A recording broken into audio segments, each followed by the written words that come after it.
नमस्कार, बहुत स्वागत है आपका। आप देख रहे हैं न्यूज का एक्स-रे और मैं हूं आपके साथ मृदुल शर्मा।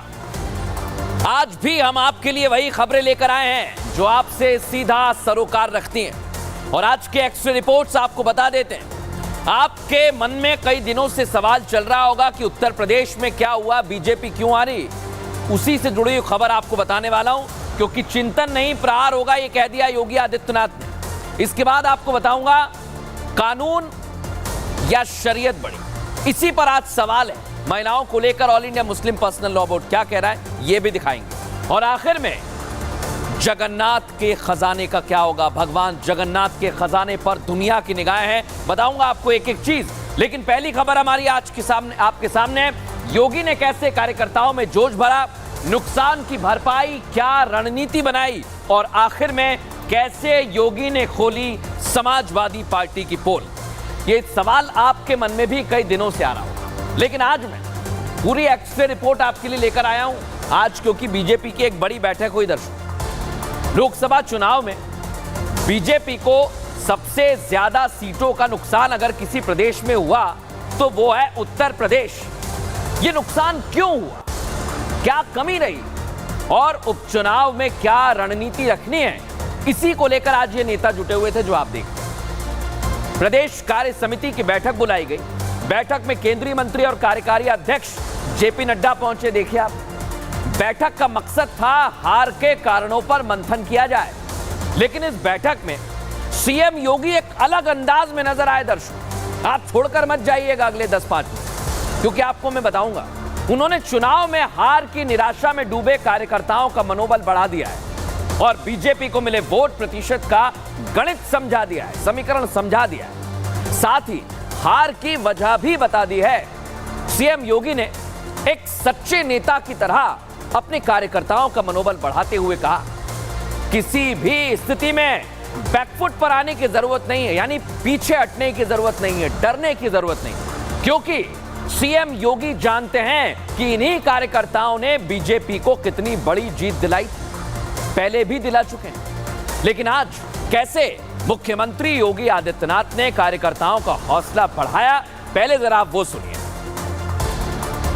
भारतीय जनता पार्टी के कार्यकर्ता को किसी भी स्थिति में बैकफुट पर आने की आवश्यकता नहीं है, किसी भी स्थिति में नहीं है, क्योंकि आपने कार्य किया है, कोई संदेह नहीं। 2014 में जितना मत प्रतिशत भारतीय जनता पार्टी के पक्ष में था, 2024 में भी आप सभी कार्यकर्ताओं के संघर्ष से, प्रयास से, प्रधानमंत्री मोदी जी के नेतृत्व में, माननीय राष्ट्रीय अध्यक्ष जी के नेतृत्व में भारतीय जनता पार्टी उतना वोट पाने में सफल रही।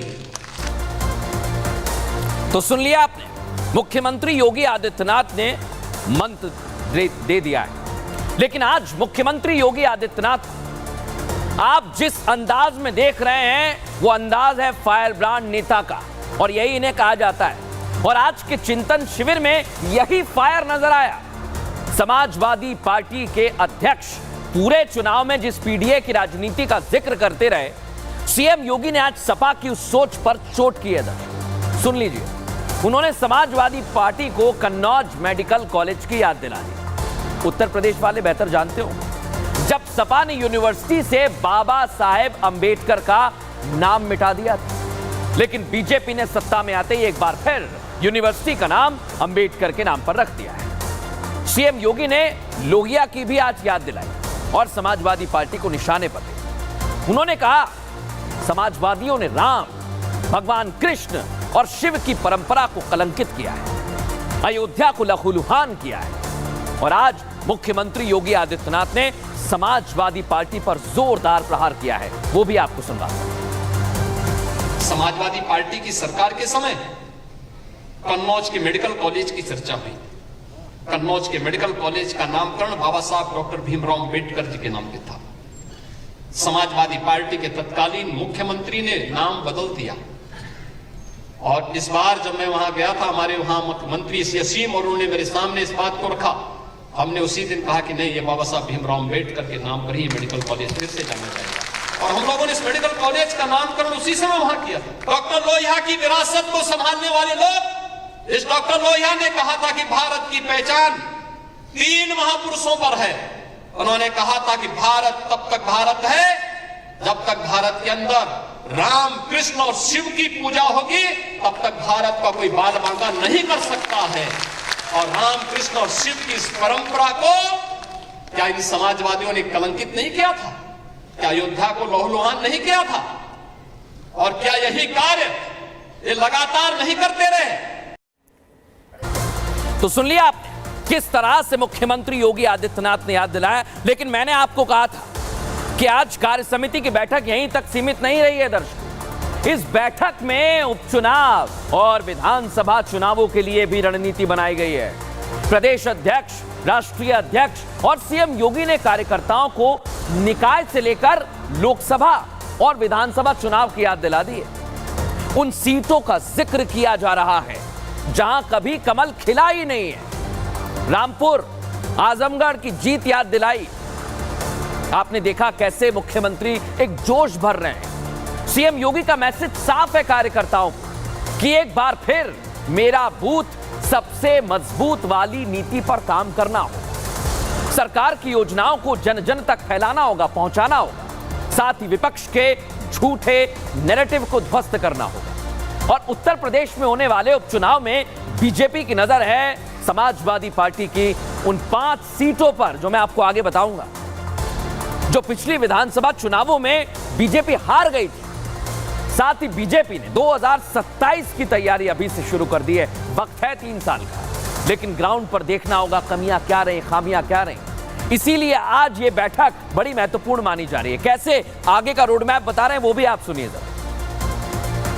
14, 17, 19, 22 पंचायत चुनाव, नगर निकाय चुनाव, उपचुनाव में बना रहा यही मोमेंटम 2027 में भी बनेगा। यह हमारा संकल्प आज से होना चाहिए, आज से होना चाहिए। याद रखना, भारतीय जनता पार्टी है तो जिले में हमारा महापौर भी है, जिला पंचायत अध्यक्ष भी है और ब्लॉक प्रमुख भी है, चेयरमैन भी है, पार्षद भी है। और अगर यहां पर कहीं कोई खरोच आता है तो वहां उसके असर वहां पर भी पड़ने वाला है। और इसीलिए अभी से इसकी तैयारी में जुटना होगा, एक एक व्यक्ति को जुटना पड़ेगा। बीजेपी या कोई भी पार्टी हो, उत्तर प्रदेश की राजनीति को समझना पड़ता है और अब बीजेपी उसी रणनीति पर काम कर रही है। लेकिन आपको रिपोर्ट दिखाते हैं, आज जेपी नड्डा ने भी कार्यकर्ताओं को मंत्र दिया है। देखिए इस रिपोर्ट। लोकसभा चुनाव में बीजेपी ने जीत दर्ज की, लेकिन उत्तर प्रदेश के नतीजे पार्टी की टेंशन बढ़ाने वाले हैं। यही वजह है कि बीजेपी अभी से उत्तर प्रदेश में राजनीतिक जमीन मजबूत करने में जुट गई है। उत्तर प्रदेश में आज बीजेपी कार्य समिति की बड़ी बैठक हुई। इस बैठक में कार्यकारी राष्ट्रीय अध्यक्ष जेपी नड्डा शामिल हुए। कार्यकर्ताओं को संबोधित करते हुए नड्डा ने संविधान की दुहाई देने वाली कांग्रेस पर निशाना साधा। कौन सी ऐसी पार्टी है जिसको इलाहाबाद हाईकोर्ट ने एक बार कह दिया कि प्रधानमंत्री का चुनाव गलत है और गलत के साथ साथ उनको प्रधानमंत्री के पद पर रहना नहीं चाहिए, तो वो संविधान बदल देते हैं, वो इमरजेंसी लगा देते हैं और वो संविधान के साथ साथ संविधान की हत्या भी करते हैं और प्रजातंत्र की भी हत्या करते हैं। इस तरीके की पार्टी है। विपक्ष के संविधान वाले नैरेटिव को ध्वस्त करने के लिए बीजेपी ने इमरजेंसी को मुद्दा बना लिया है और पूरे देश को आपातकाल की याद दिलाई जा रही है। 90 बार चुनी हुई सरकारों को गिराया है कांग्रेस पार्टी ने, 90 टाइम्स। और एक तरफ भारतीय जनता पार्टी मोदी जी के नेतृत्व में 10 साल के अंदर सिर्फ एक जम्मू कश्मीर में राष्ट्रपति शासन लगाया और वह भी पार्लियामेंट में बोल करके लगाया कि यह टेम्पररी है, इसको उठा दिया जाएगा और हम चुनाव राष्ट्रपति शासन नहीं लगाएंगे, इस बात को हम कहकर। लोकसभा चुनाव के बाद बीजेपी के नेता और कार्यकर्ता ग्राउंड पर हैं। हार पर मंथन के साथ ही विपक्ष के मुद्दों की काट तैयार की जा रही है। अब सवाल सबसे बड़ा यही है कि आखिर उपचुनाव आने वाले हैं प्रदेश में, क्या स्थिति रहने वाली है, किस तरह की रणनीति रहने वाली है। बहुत सारे सवाल होंगे, लेकिन आपके लिए 2 केस आज हमारे सामने बता देता हूं आपको जल्दी से। उत्तर प्रदेश की 10 विधानसभा सीटों पर उपचुनाव होना है दर्शकों, और इन सीटों पर बीजेपी और समाजवादी पार्टी की सीधी टक्कर है। समाजवादी पार्टी की 5 सीटों पर बीजेपी की नजर है और सभी 10 सीट जीतने के लिए भी बीजेपी तैयारी में जुटी हुई है। वहीं आरएलडी और निषाद पार्टी से भी चर्चा की जाएगी और 2027 के विधानसभा चुनावों की तैयारी अभी से कार्यकर्ताओं को शुरू करनी है। लेकिन अब दूसरा केस बड़ा महत्वपूर्ण है, क्योंकि मैं उन सीट के बारे में आपको बता रहा हूं जिस पर बीजेपी की नजर है। अखिलेश यादव सांसद बन गए हैं, मैनपुरी की करहल सीट खाली हो गई है, इस पर नजर है। अयोध्या की मिल्कीपुर सीट पर भी बीजेपी की नजर है। अलीगढ़ की खैर पर बीजेपी जीतने की कोशिश करेगी। कानपुर की सीसामऊ सीट समाजवादी पार्टी और बीजेपी दोनों आमने सामने आ गई। वहीं अंबेडकर नगर की कटेरी सपा के लिए प्रतिष्ठा का सवाल बन गई है, यानी उपचुनाव बड़े दिलचस्प रहने वाले हैं। लेकिन आपने देखा किस तरह से जोश भरा जा रहा है, कार्यकर्ता भी हैं, नेता भी हैं। क्या कुछ कहा जा रहा है, सुनिए जरा। मुख्यमंत्री जी, माननीय राष्ट्रीय अध्यक्ष जी का समापन सत्र में जो भाषण था बहुत ही ऊर्जा भरने वाला था। हम सभी कार्यकर्ता यहाँ से एक नई ऊर्जा लेकर के जा रहे हैं। बहुत अच्छा अनुभव रहा और राष्ट्र के लिए, समाज के लिए और दबे कुचले कमजोरों के लिए, गरीबों की सेवा के लिए हम लोग ऊर्जा भर कर जा रहे हैं। आने वाले समय में कार्य समिति के माध्यम से हम ये तय करते हैं कि क्या क्या कार्यक्रम होंगे समाज के बीच में। 10 जो उपचुनाव है, निश्चित तौर पर इस उपचुनाव में भी भारतीय जनता पार्टी मजबूती से लड़ेगी और जीतेगी। प्रदेश कार्य समिति जहां विचार मिलते हैं और आगे काम करने की प्रेरणा मिलती है, वही आपस में मिलने का भी सुअवसर होता है। तो सुना, नेता तैयारी कर रहे हैं, लेकिन अब इस तैयारी में क्या खास रहने वाला है ये तो आने वाला वक्त बताए। लेकिन आइए, आज आपके लिए एक और बड़ी खबर है दर्शकों, और मुस्लिम महिलाएं क्या सोचती हैं, all India Muslim personal law board क्या सोचता है, आइए जरा आपको दिखा देता हूं। ये देखिए आप, कानून बढ़ाया शरीयत, आज आपको बताने वाला हूं गुजारे भत्ते पर सुप्रीम कोर्ट और all India Muslim personal law board क्यों आमने सामने आ गया। महिलाओं के हक पर कट्टरपंथी सोच हावी है। All India Muslim personal law board UCC पर क्या सोच रहा है, किस तरह के चैलेंज की बात कर रहा है। आपके मन में भी दर्शकों सवाल आ रहा होगा, भारत एक लोकतांत्रिक देश है, लेकिन ऐसा क्या होता है जब कई सारे ऐसे फैसले आते हैं जिस पर कट्टरपंथी सोच हावी हो जाती है। दर्शकों, all India Muslim personal law board की बैठक आज हुई और आज की बैठक के बाद यह साफ हो गया है कि कट्टरपंथी सोच मुस्लिम महिलाओं को उनका हक ना देने पर अड़ गई है। वो अपनी रटी रटाई भाषा बोल रहे हैं। ये कट्टरपंथी सोच नहीं चाहती है कि सुप्रीम कोर्ट के फैसले से तलाकशुदा मुस्लिम महिलाओं को फायदा मिले। ये देखिए आप, इनका आज एक्सरे कर रहे हैं हम लोग। जिंदगी भर परेशान हो सकती हैं वो महिलाएं अगर ये ऐसे ही अड़े रहे। वो आजाद होकर जीना चाहती, उन्हें उनका हक मिले, तलाक होने के बाद वो पैसे के लिए परेशान रहे, यही चाहते हैं ये लोग। यही कट्टरपंथी सोच है जो मुस्लिम महिलाओं को उनके अधिकार से पीछे खींच रही है और सुप्रीम कोर्ट के फैसले को चुनौती देने की बात कर रही है। देश की सर्वोच्च अदालत के फैसले को गलत ठहरा रहे हैं दर्शकों ये लोग।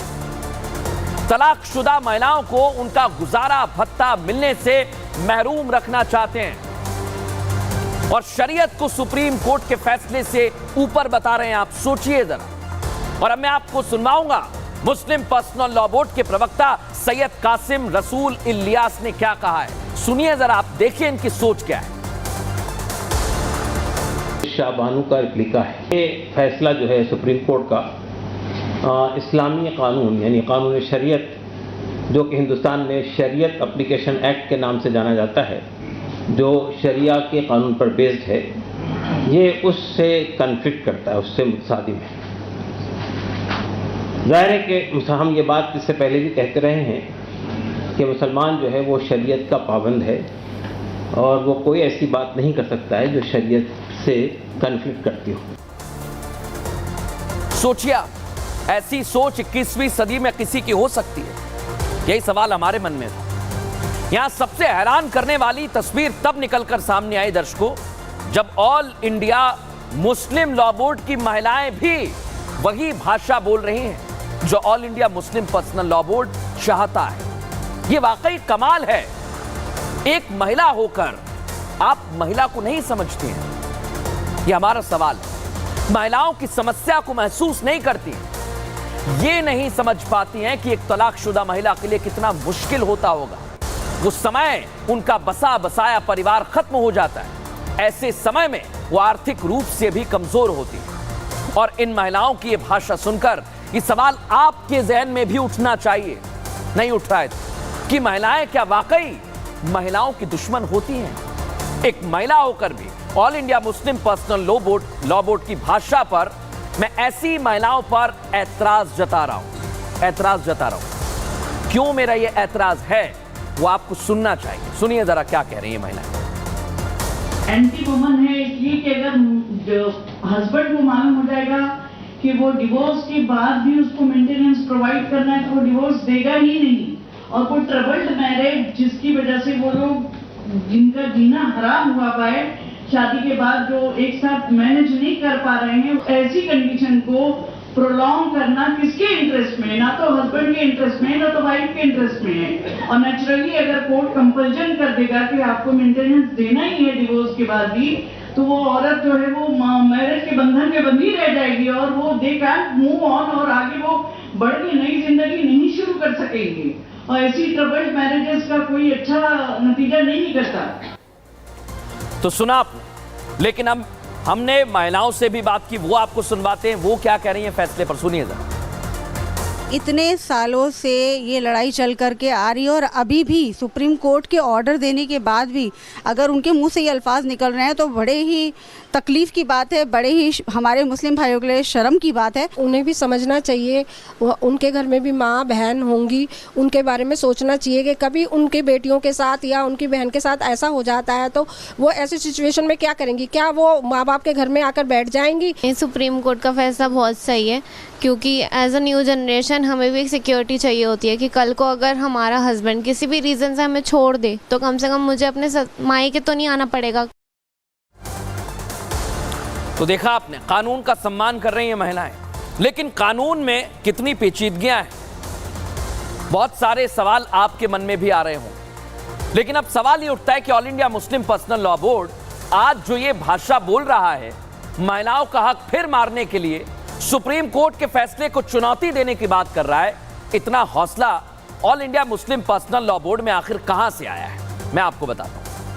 ये आप देख रहे हैं, ये है 1985 का शाहबानो केस। आपको याद होगा वो केस, नहीं है तो मैं बता रहा हूं। शाहबानो इंदौर की रहने वाली एक तलाकशुदा महिला थी, जिन्होंने 1985 में गुजारे भत्ते के लिए सुप्रीम कोर्ट का दरवाजा खटखटाया। तब सुप्रीम कोर्ट ने ठीक वैसे ही फैसला दिया था जैसा आज दिया है दर्शकों, और सुप्रीम कोर्ट ने शाहबानो के पक्ष में फैसला सुनाया था और उनके पति मोहम्मद अहमद खान को सीआरपीसी की धारा 125 के तहत गुजारा भत्ता देने का आदेश दिया था। जैसे आज सुप्रीम कोर्ट के फैसले का विरोध हो रहा है, कुछ इसी तरह का विरोध तब भी शुरू हुआ था दर्शकों। मुस्लिम समुदाय इस फैसले के विरोध में खड़ा हो गया था और उस समय देश में राजीव गांधी की सरकार थी, जो हम दिखा रहे हैं, जो मुस्लिम कट्टरपंथियों के विरोध के आगे झुक गई थी। वो राजीव गांधी की सरकार थी जो सुप्रीम कोर्ट के फैसले को निष्प्रभावी बनाने के लिए मुस्लिम महिला कानून 1986 लेकर आ गई। क्या हुआ? तुष्टीकरण के लिए कोर्ट के फैसले को पलट दिया गया। ये कट्टरपंथी इसी केस का उदाहरण मानकर अब तक बैठे हुए हैं, लेकिन अब मोदी सरकार है, उसमें भी ये दांव चलने का मन बना रहे हैं। वो ऐसा सोच रहे हैं कि उनकी कट्टरपंथी चाल अब फिर से चलेगी और मोदी सरकार झुक जाएगी और राजीव गांधी सरकार की तरह वो भी सुप्रीम कोर्ट के फैसले में ट्विस्ट ला पाएंगे।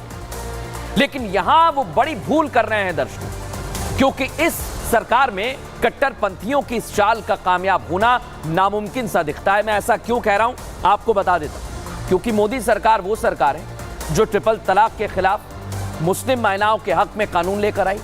तब भी इस सरकार ने मुस्लिम समुदाय का बहुत विरोध झेला, लेकिन अपने फैसले पर अडिग रही, नहीं पलटा। अब तो मोदी सरकार मुस्लिम समुदाय के दबाव में कैसे आ जाएगा सवाल सबसे बड़ा यही बना हुआ है कि कैसे आ जाएगा। सुनिए जरा क्या कुछ कहा जा रहा है। सुप्रीम कोर्ट के जजमेंट में ये बात कही गई है कि ये in the interest of women है। ये जो जजमेंट है वो औरतों के मफाद में या औरतों की भलाई के लिए किया गया है।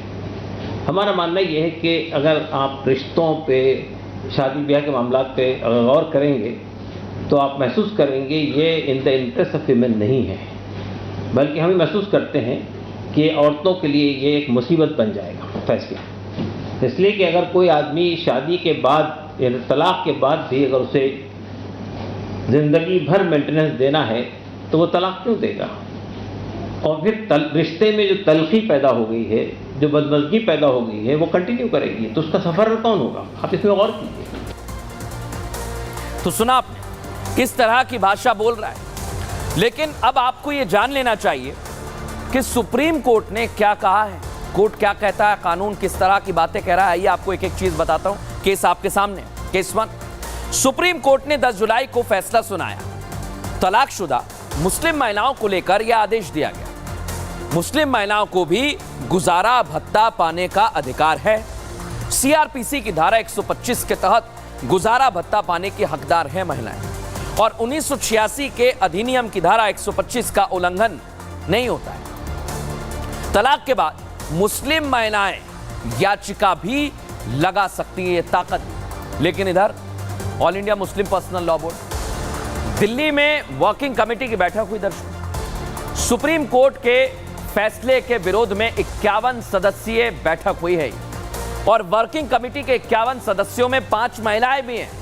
गंभीर बात तो यही है कि all India Muslim personal law board की इस बैठक में 8 प्रस्ताव पास कर दिए गए, और दिल्ली में हुई बैठक में कट्टरपंथियों ने एजेंडा चलाया। मुस्लिम महिलाओं के हक के खिलाफ कट्टरपंथी सोच सामने आ गई है। All India Muslim personal law board Modi सरकार पर अब आरोप लगा रहा है। इतना ही नहीं, उत्तराखंड में लागू यूसीसी के खिलाफ भी अब एजेंडा शुरू हो गया है। यूसीसी विभिन्नता को खत्म करने की एक बहुत बड़ी कोशिश है, ये कहा जा रहा है। लेकिन आप सोचिए कि इधर मुस्लिम महिलाओं को अधिकार दिया जा रहा है, लेकिन कट्टरपंथी सोच उसमें भी अड़ंगा डाल रही है। सुनिए जरा। जजमेंट में ये बात कही गई है कि ये in the interest of women है। ये जो जजमेंट है, डाइवर्सिटी जो है यहाँ की विशेषता है, और हम ये महसूस करते हैं कि यानी यूनिटी इन डाइवर्सिटी की बात हम आम तौर पे कहते हैं, तो हमने इसको इनकरेज किया है। चाहे आप लैंग्वेज की डाइवर्सिटी लो, कल्चर की डाइवर्सिटी लो, रिलीजन की डाइवर्सिटी ले, ये हमारे देश की विशेषता है और इसको हमारे कॉन्स्टिट्यूशन ने प्रिजर्व किया है। यूसीसी इस डाइवर्सिटी को ख़त्म करने की कोशिश है, और हम ये महसूस करते हैं कि यूसीसी जो है न सिर्फ कॉन्स्टिट्यूशन की स्पिरिट के खिलाफ है, बल्कि जो रिलीजियस फ्रीडम हमको यहाँ हासिल है उसके खिलाफ भी है। All India Muslim personal law board यहां तक सीमित नहीं है दर्शक। आज मैं उनके एक और चेहरे से पर्दा हटाने के लिए आ गया हूं, और उसके लिए हमने रिपोर्ट तैयार की है। देखिए जरा कि हम 2 नेशन थ्योरी को सपोर्ट करते हैं। हम फिलिस्तीन की भी एक इंडिपेंडेंट नेशन चाहते हैं। ये है इस कट्टरपंथी सोच का असली चेहरा। ये चेहरा समय पर बेनकाब होता रहा है। ये वही चेहरा है जो सुप्रीम कोर्ट के फैसले के खिलाफ चुनौती देने के लिए खड़ा है। ये वही चेहरा है जो मुस्लिम महिलाओं का हक छीनना चाहता है। इस कट्टरपंथी चेहरे को फिलिस्तीन की चिंता है। फिलिस्तीन के लिए कट्टरपंथी स्वतंत्र देश चाहते हैं, जहां इनके कट्टरपंथी विचार फल फूल सके, जहां इनका एजेंडा दुनिया को बर्बाद कर सके। सुनिए इस सोच की जहरीली जुबान को पहले। फ़लस्तीन के इशू पे हमारे बोर्ड का स्टैंड, हमारे कंट्री का जो स्टैंड है, बहुत पहले से बहुत क्लियर है कि हम 2 नेशन थ्योरी को सपोर्ट करते हैं। हम फ़लस्तीन की भी एक इंडिपेंडेंट नेशन चाहते हैं, और इसराइल को भी हम अब मंजूर करते हैं। हालांकि हम जानते हैं कि इसराइल ऑक्यूपेंट है, इसराइल ने नाजायज़ तरीके से कब्जा किया है।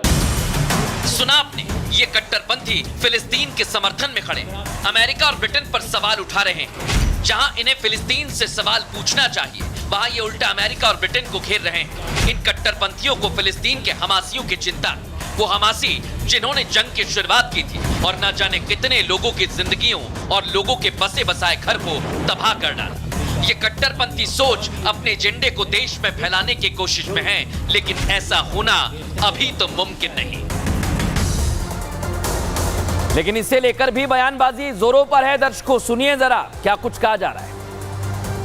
India Muslim personal law board के बारे में यह है कि वो दोबारा जो है वो सुप्रीम कोर्ट का दरवाजा खटखटाएगी और वो जो है रिव्यू पिटीशन दाखिल करेगी। तो इसमें भी हंगामा करने की जरूरत नहीं है, इसमें भी ज्यादा शोर मचाने की जरूरत नहीं, क्योंकि अगर वो जा रहे हैं अदालत का दरवाजा खटखटा रहे हैं तो मैं समझता हूं कि ये उनका एक तरीके से अदालत का सम्मान है। AIMPLB वही तुष्टिकरण के भाईजान है जिसको कांग्रेस, MIM और अन्य इंडिया अलायंस के दल जो है वो उसे पोषण देते हैं। उन्हीं के समय पर यह बना है, इंदिरा जी के समय पर यह बना है, और जो काम कांग्रेस डायरेक्टली नहीं कर सकती वो कांग्रेस पार्टी हो सकता है AIMPLB के जरिए कराती है। तो देखा इस फैसले के खिलाफ किस तरह से आवाज उठ रही है। दर्शकों अब उस खबर का वक्त हो गया है जो हमने कल भी दिखाई थी और आज हम आपके लिए लेकर आ गए। कौन सी वो अगली खबर है? बड़ी अहम और जरूरी खबर है जगन्नाथ के भक्तों के लिए। आज प्रभु का रत्न भंडार खुल गया है, लेकिन खजाने का असली रक्षक कौन है ये मैं बताने जा रहा हूं। प्रभु जगन्नाथ की संपत्ति कितनी है ये भी बताऊंगा, और खजाने की लिस्टिंग की खास टेक्निक क्या है ये भी आज आपको बताऊंगा। लेकिन कल भी न्यूज का एक्सरे आपके लिए ये खबर लेकर आया था और हमने आपसे वादा किया था कि जब हम आएंगे तब भी हम आपको पूरी डिटेल बताएंगे। 46 साल का इंतजार, जिस पल का इंतजार था वो आज दोपहर 1:28 पर पूरा हो गया है। दर्शक देख लीजिए, आप दर्शन कर लीजिए। जगन्नाथ जी का खजाना खोलने की प्रक्रिया शुरू हुई।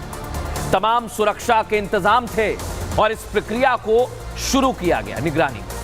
पुरी के जगन्नाथ मंदिर की सुरक्षा बढ़ा दी गई, लेकिन जिस पल वो दरवाजा खुला, प्रभु का वो भीतरी भंडार जिसमें क्या है कैसा है ये सब जानने के लिए कौतूहल का विषय बन गया था, अब वो टूट गया है। जगन्नाथ जी के रत्न भंडार से एक एक कर सोने चांदी के आभूषण निकाले गए। उनकी नक्काशी, उनका वजन, उनकी चमक, खजाने से निकल रहे हर आभूषण को देखकर सबकी आंखें चौंधी आ गई। बड़ी बात तो यही है, लेकिन इसके बारे में मैं आपको आगे बताऊंगा। लेकिन जब खजाना निकल रहा था किस तरह की तैयारी थी, सुनिए जरा क्या कुछ कहा गया। 2 चाबी मिला, उसमें 2 चाबी लगाए ताला से, तो ताला को कोई चाबी फिट नहीं हुआ। पहले हमको SOP आ गया था, गवर्नमेंट का परमिशन आ गया था। हम लोग ने ताला को तोड़ने वाला पहले से मुहैया कराया था, वो ताला को तोड़ा। आज रात को नवमी जो पूजा है भगवान का, कल बाहुड़ा है, बाहुड़ा के बाद सुनाबेश है, इसलिए मंदिर के जो ऑफिसर गण गए थे, चीफ एडमिनिस्ट्रेटर और बाकी सब जो गए थे, वो क्योंकि बिजी रहेंगे 4 दिन, इसलिए हम लोग निर्णय किया कि अभी अंदर जो है भीतर भंडार का सामान ऐसे ही रहेगा। हमने नया ताला डाल के सील करके फिर चाबी हम लोगों ने सब ट्रेजरी को भेज दिया कलेक्टर के जरिए। सुन लिया आपने कैसे ताला खोला गया, लेकिन अंदर से क्या निकला अभी भी बाकी है। क्या कुछ सामान निकला ये आपको बताऊंगा, पहले देखिए छोटी सी रिपोर्ट। जगन्नाथ जी के खजाने पर दुनिया की नजर गड़ी है। हर कोई जानना चाहता है कि पुरी के भगवान जगन्नाथ का भंडार कितना बड़ा है, कितना विशाल है ये भंडार, जिसकी झलक आज तक दुनिया ने नहीं देखी। खजाने को निकालने का काम शुरू हो चुका है। तमाम सुरक्षा व्यवस्था के बीच सोने चांदी के जेवरात निकाले जा रहे हैं। जो खुलने वाला था वो खुल गया है और बाकी जो है सब प्रशासक कहेंगे। अब सबके जहन में ये सवाल है कि ये कब और कैसे पता चलेगा कि कितने आभूषण निकले, कितना और समय लगेगा पूरी जानकारी मिलने में। न्यूज के एक्सरे की टीम ने पड़ताल की तो पता चला 1978 में जब रत्न भंडार से निकले जेवरातों की लिस्टिंग की गई थी तो पूरे 70 दिन लगे थे। तब जाकर पता चला था कि कितना खजाना निकला है। इस बार उम्मीद है कि रत्न भंडार की लिस्टिंग में इतना समय नहीं लगेगा, क्योंकि इस बार डिजिटल लिस्टिंग की जाएगी तो कम समय में यह पता चल जाएगा कि प्रभु जगन्नाथ की संपत्ति कितनी बड़ी है। तो देखा आपने, अब वक्त हो गया है केस स्टडी का, क्योंकि बहुत सारे सवाल आपके मन में भी आ रहे होंगे। हमारी पूरी टीम ने आपके लिए तैयार किए हैं हर सवाल के जवाब। क्या कहता है केस 1, सबसे पहले आपको वो बताने जा रहा हूं। खजाना खोलने की पहले विधि विधान से पूजा हुई, जरूरी थी पूजा। रत्न भंडार खोलने से पहले जगन्नाथ जी की पूजा अर्चना की गई। जगन्नाथ मंदिर के रत्न भंडार के अंदर चुनिंदा लोग मौजूद थे दर्शकों, और मंदिर के चीफ एडमिनिस्ट्रेटर, पुरी के कलेक्टर इस दौरान मौजूद रहे। एएसआई सुप्रिंटेंडेंट, रत्न भंडार कमेटी के लोग भी पहुंचे। सुपरवाइजरी पैनल से 2 सदस्य रत्न भंडार में पहुंचे हुए थे। गजपति महाराज के प्रतिनिधि खजाना निकालते समय वहां पर मौजूद थे, और रत्न भंडार में सेवक समुदाय से भी 4 लोग शामिल रहे। अब केस 2 क्या कहता है?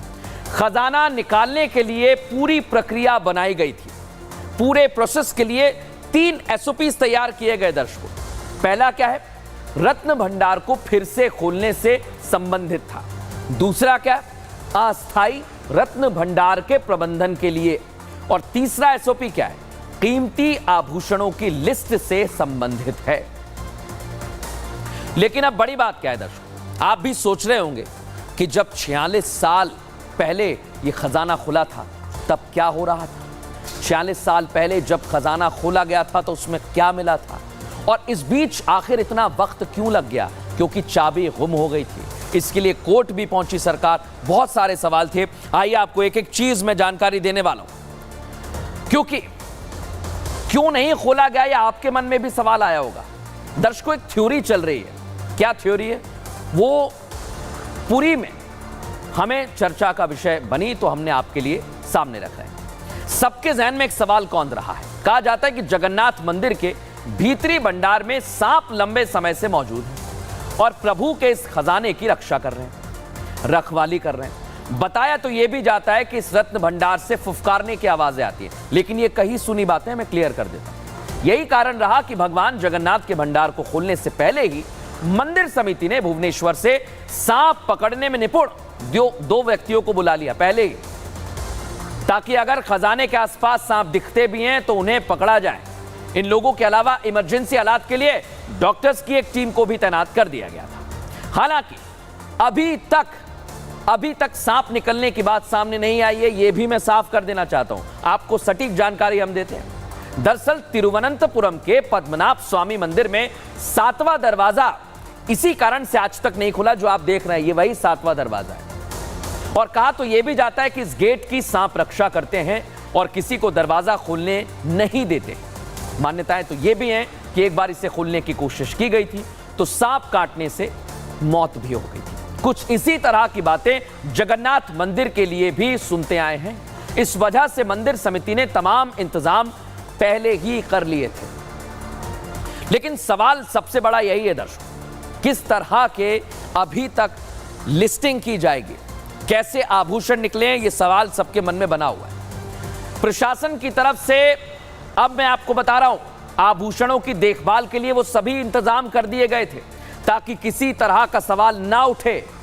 प्रभु का रत्न भंडार हर तरह से सुरक्षित रहे, इसके लिए रत्न भंडार खोलने से पहले ही लकड़ी के भारी भारी संदूक लाए गए, जो आपको मैं टीवी स्क्रीन पर दिखा रहा हूं। सोचिए, एक एक बक्सा इतना भारी था कि उसे उठाने के लिए 10 से 15 लोग आए। वही संदूक है, देख लीजिए आप इसे।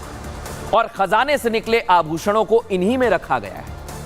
रत्न भंडार से निकले आभूषणों को स्ट्रांग रूम में शिफ्ट कर दिया गया है। इनकी डिजिटल लिस्टिंग की जाएगी। मैंने आपको बताया था तकनीक, यही है वो तकनीक, डिजिटल लिस्टिंग, जिसमें उनके वजन और निर्माण जैसी डिटेल होगी। साथ ही इंजीनियर्स और मरम्मत कार्य के लिए रत्न भंडार का सर्वे भी अब करने की तैयारी की जा रही है। लेकिन हमारे सहयोगी दीपेश ग्राउंड जीरो पर पहुंचे हुए हैं। जब संदूक लाए गए, आभूषण निकालने की प्रक्रिया हुई, वहां से उनकी रिपोर्ट आप जरूर देखिए। तो रत्न भंडार के ओपन होने के बाद मौजूद उन रत्नों को रखने के लिए संदूक जो हैं वो इस वक्त पहुंच चुके हैं। तस्वीरों में आप देख पा रहे हैं, ये जो संदूक हैं ये लकड़ी के बने हुए संदूक हैं, जिन्हें हाल ही में कलर कर पेंट करके यहाँ पर लाया गया है। अलग अलग जो संदूक है यहाँ पर लगभग इनकी संख्या जो है वो 6 समझ में आ रखी है, और 6 से ज़्यादा संदूक जो हैं वो यहाँ पर लाए गए हैं। और इन बड़े बड़े संदूकों में जो रत्न आभूषण जो रत्न भंडार के अंदर, चाहे वो हीरे मोती जवाहरात माणिक के जो सब हैं वो इसके अंदर रखे जाएंगे। तो ये तैयारियां जो हैं वो लगभग पूर्ण हो चुकी है। तो देखा, अब इंतजार है कि क्या निकला है, इसकी लिस्टिंग की जाएगी और हम आपको जानकारी देंगे। लेकिन आज एक ऐसी खबर आई जिससे दुनिया हैरान रह गई दर्शकों। क्या वो खबर है, आपको बता देता हूं। आज डोनाल्ड ट्रंप जो अमेरिका के पूर्व राष्ट्रपति हैं, उन पर गोली चला दी गई। देखिए जरा, बाल वो इस हमले में बच गए, उनकी जान बच गई।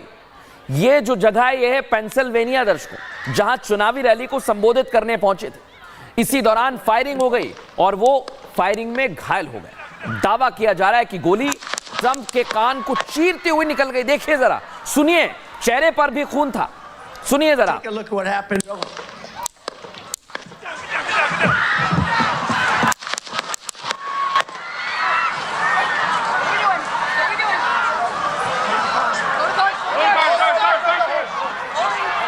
तो सुना आप कैसा माहौल हो गया। लेकिन खबरों का एक्सरे आपको सच्चाई दिखाता है। दरअसल ट्रंप के कान में गोली लगने का दावा सरासर गलत है।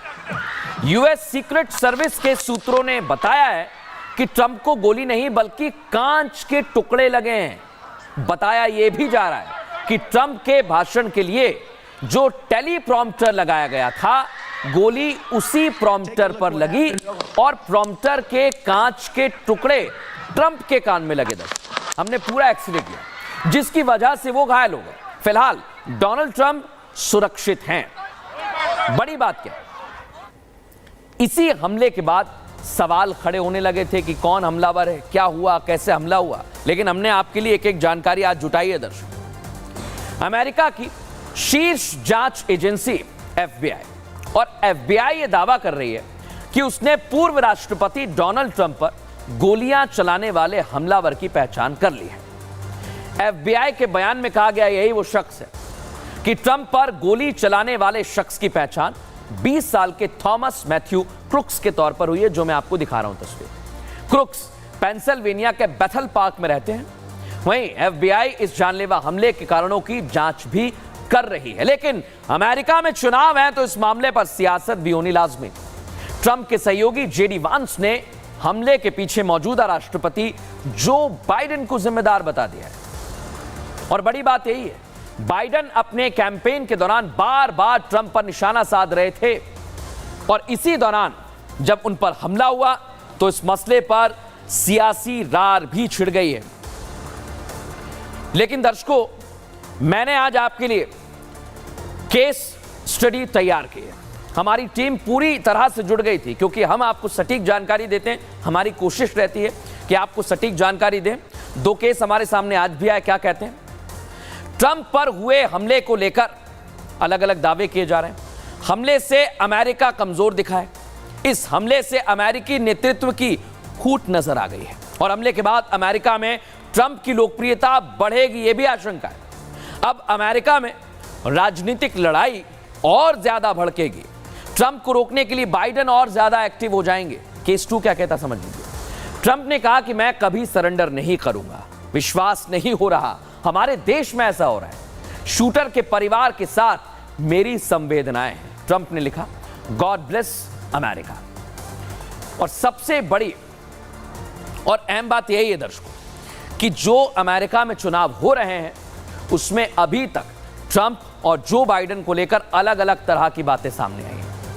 लेकिन इस मामले को लेकर हमने विदेशी एक्सपर्ट, इंटरनेशनल एक्सपर्ट से बातचीत की। क्या कह रहे हैं, सुनिए जरा। अटैक है, इस इंसिडेंट का अमेरिकन पॉलिटिक्स में फर्क पड़ेगा और खास करके ट्रंप को एक तो सिंपैथी मिलेगी, अपने फॉलोअर से तो मिलेगी, मिडिल के भी जो लोग हैं, इंडिपेंडेंट स्विंग, भाई ऐसा इंसिडेंट होता है हर एक के दिमाग में थोड़ी सिंपैथी, सॉफ्ट कॉर्नर आ जाता है, तो ट्रंप को वो फायदा मिलेगा इसका।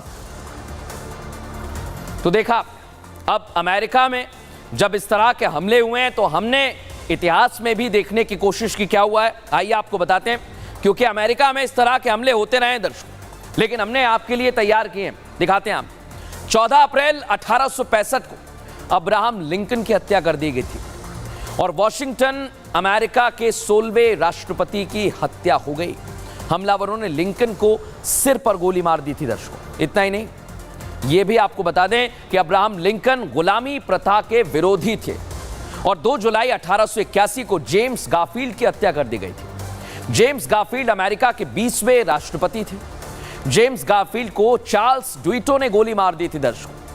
2.5 महीने के बाद इलाज के दौरान उनकी मौत हुई थी। 6 सितंबर 1901 विलियम्स की हत्या कर दी गई थी दर्शकों। मैकले अमेरिका के 25वें राष्ट्रपति थे। इतना ही नहीं, एक इवेंट में लियोन नाम के एक शख्स ने 2 गोलियां उनको मारी।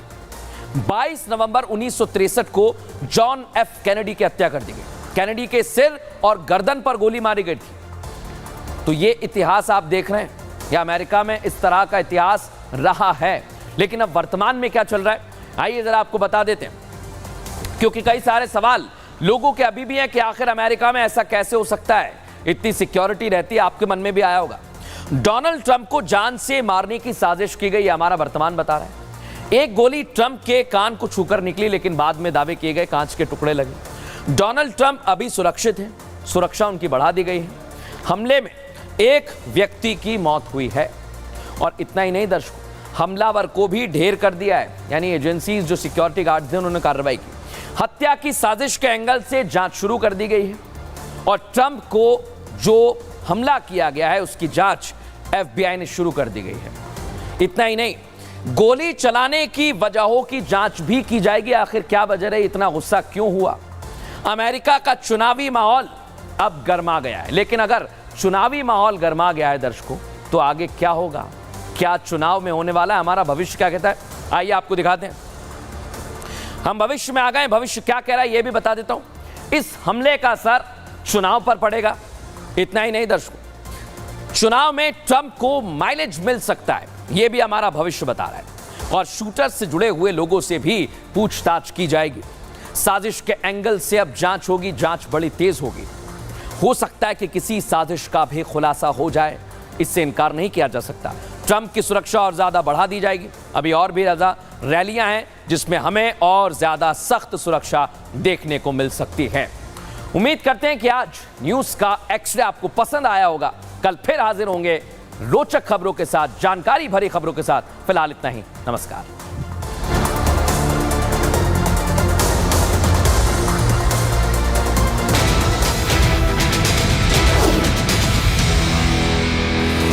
अयोध्या के बाद अब बाबा की नगरी भी आ गई है हमारे पास। अयोध्या के बाद बद्रीनाथ। देखिए, अभी उन पे हंसना या उनको बोलना कि ये तो ऐसे बट है नहीं, but there is something in principally wrong ना, कहीं तो कुछ गड़बड़ी हो रही है। उस गड़बड़ी को अगर नहीं सुधारेगी बीजेपी, तो फिर विपक्ष तो ये बैंड वैगन को आगे बढ़ाता जाएगा। अनंत विजय जी, ओनली अनंत विजय जी एंड मैं, थैंक यू वेरी मच।